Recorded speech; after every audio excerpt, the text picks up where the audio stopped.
रवींद्र वस्त्र निकेतन सलगरे व शाखा दिवाळी महाफेस्टिवल 3 नोव्हेंबर ते 17 नोव्हेंबर पर्यंत झुला साडीच्या असंख्य व्हरायटी, हजारो कॅटलॉग साड्या प्रिंटेड व सर्वेक्षी वर्क मध्ये उपलब्ध. सुरतच्या रेट मध्ये रवींद्र मध्ये खरेदी.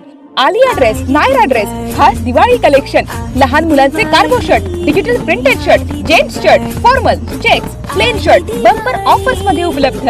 जिंका बंपर लकी ड्रॉ. प्रथम बक्षीस दुचाकी, द्वितीय बक्षीस LED टीव्ही, तृतीय बक्षीस फ्रीज, चतुर्थ बक्षीस मिक्सर. तर मग धूम धडाक्याची दिवाळी. खरेदीला येताय ना? रवींद्र वस्त्र निकेतन सलगरे व शाखा.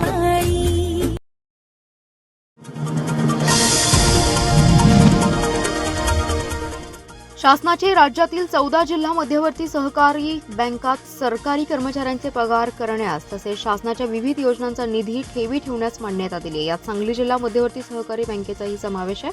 जिल्हा बँकेने गेल्या काही वर्षात गेलेल्या प्रगतीची ही पोचपावती असून बँक आर्थिकदृष्ट्या सक्षम आणि भक्कम असल्याचे बँकेचे अध्यक्ष मानसिंगराव नाईक यांनी सांगितले.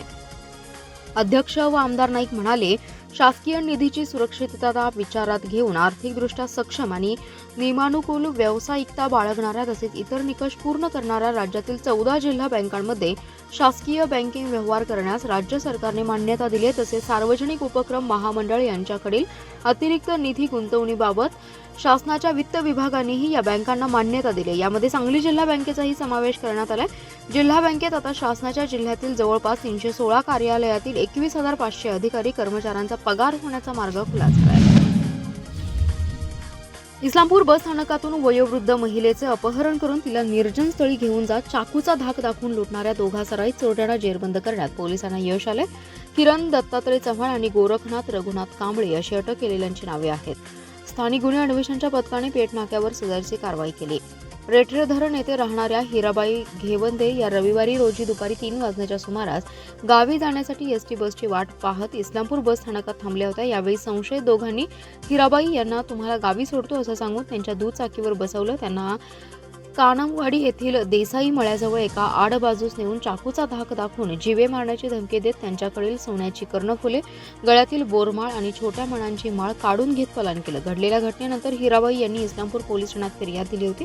स्थानिक गुन्हे अन्वेषण विभागाचे एक पथक इस्लामपूर परिसरात पेट्रोलिंग करत असताना माहिती मिळाली की दोघे संशयित सराईत गुन्हेगार हे चोरीचे दागिने विक्री करण्यासाठी पेठ नाका येथील उड्डाण पुलाच्या खाली थांबलेत. मिळालेल्या माहितीप्रमाणे पथकातील कर्मचाऱ्यांनी त्या ठिकाणी छापा टाकून संशयित चव्हाण आणि कांबळे यांना पकडले. त्यांच्याकडे कसून चौकशी केली असता त्यांनी हिराबाई यांचं अपहरण करून लुटल्याची कबुली दिली. त्यानंतर पोलिसांनी दोघांना ताब्यात घेऊन त्यांच्याकडून एकूण 96,000चा मुद्देमाल जप्त केलाय. जत तालुक्यातील शेगाव येथे राहणाऱ्या ऋषिकेश पोपट सावंत या 23 वर्षीय तरुणाचा सोमवारी रात्री 10च्या सुमारास बालाजी मिल जवळील महादेव मंदिरासमोर अपघात झाला होता. नातेवाईकांसमवेत दुचाकीवरून जात असताना 4 चाकी आणि दुचाकीचा अपघात झाल्यानंतर गंभीर अवस्थेत सांगलीतील शासकीय रुग्णालयामध्ये दाखल केलं. रुग्णालयातील डॉक्टर आणि कर्मचाऱ्यांनी व्यवस्थित उपचार केले नाहीत, त्यामुळे त्याचा मृत्यू झाल्याचा आरोप नातेवाईकांनी केलाय. त्यानंतर संतप्त नातेवाईकांनी कारवाईसाठी रुग्णालयाबाहेर आंदोलन केलं. संबंधित तरुणाचा भीषण अपघात झाल्यानंतर तज्ज्ञ डॉक्टर नसताना भूल देऊन पायास टाके घातले.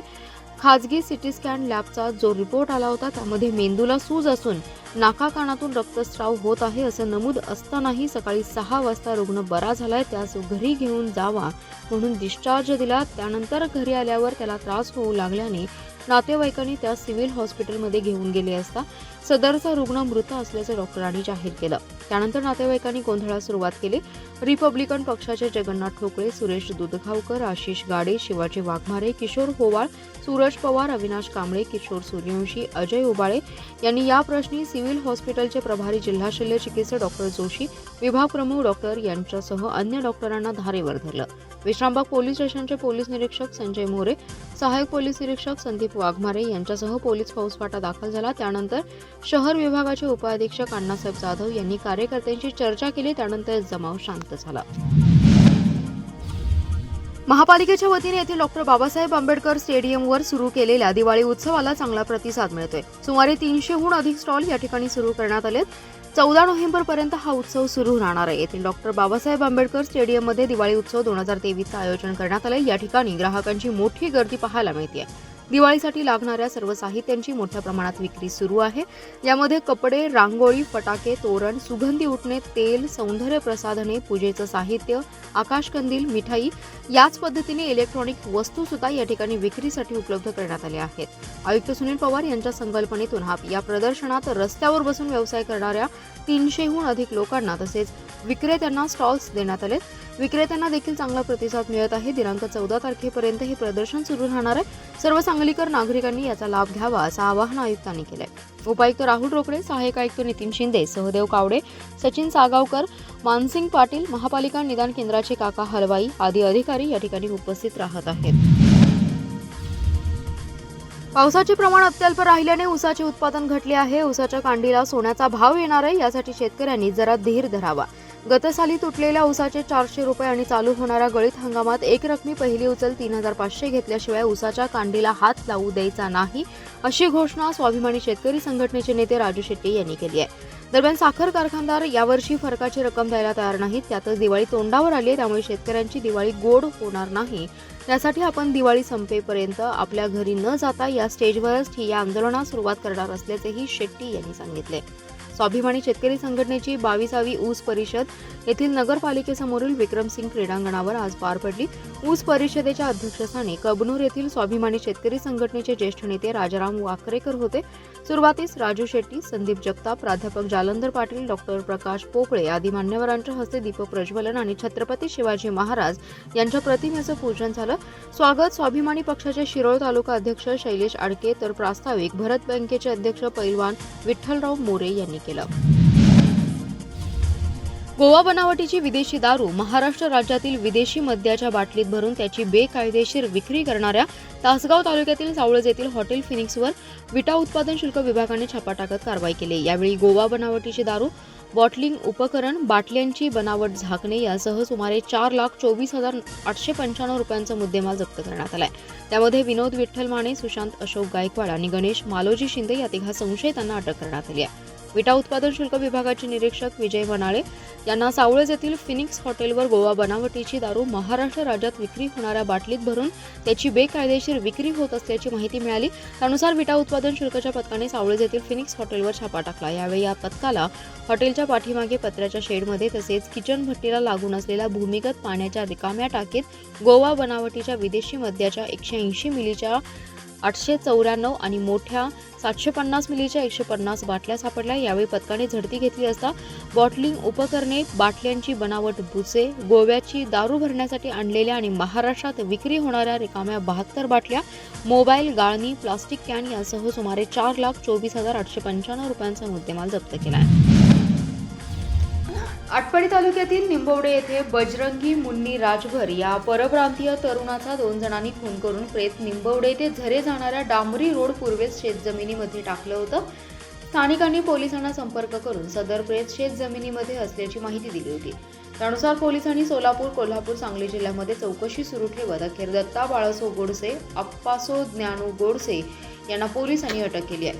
26 ऑक्टोबर रोजी सदर घटना झाली होती. पोलिसांनी तपास करत खुनाचा उलगडा केलाय. गादेगाव येथे शिवाजी बागल यांचे खडी क्रेशरवर हे तिघेजण काम करत होते. 15 दिवसांपूर्वी खडी क्रेशरवर झालेल्या वादाच्या कारणावरून दत्ता गोडसे आणि अप्पासो गोडसे यांनी बजरंगी राजभर याचा खून केला होता. निंबवडे येथे खून केल्याची कबुली दोघांनी सुद्धा पोलिसांना दिली. त्या दोघांना पोलिसांनी अटक केली आहे.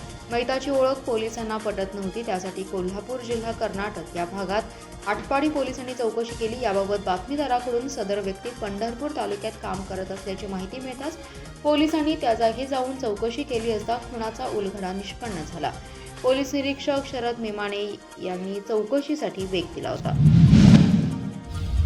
गत हंगामात गाळपास दिलेल्या ऊसाला तोडणी, वाहतूक खर्च वजा जाता प्रतिटन 3,500 रुपयांपर्यंत दर द्यावा अशी मागणी शरद जोशी प्रणित शेतकरी संघटनेचे अशी माहिती संघटनेचे सहकार आघाडीचे प्रमुख संजय कोले यांनी दिली आहे.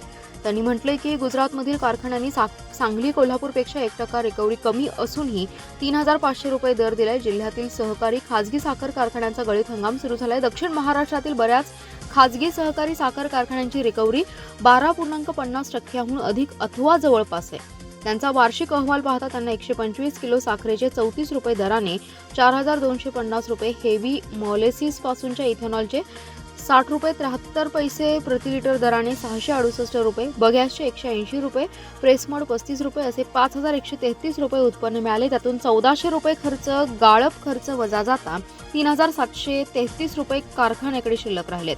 कारखान्यांनी 3000 रुपयांप्रमाणे दर दिल्याने टनाला 700 ते 600 रुपये शिल्लक आहेत. त्यामुळे 5 लाख टन ऊस गाळप करणाऱ्या कारखान्याकडे 35 ते 30 कोटी तर 10 लाख टनाचे 70 ते 60 कोटी रुपये शिल्लक आहेत.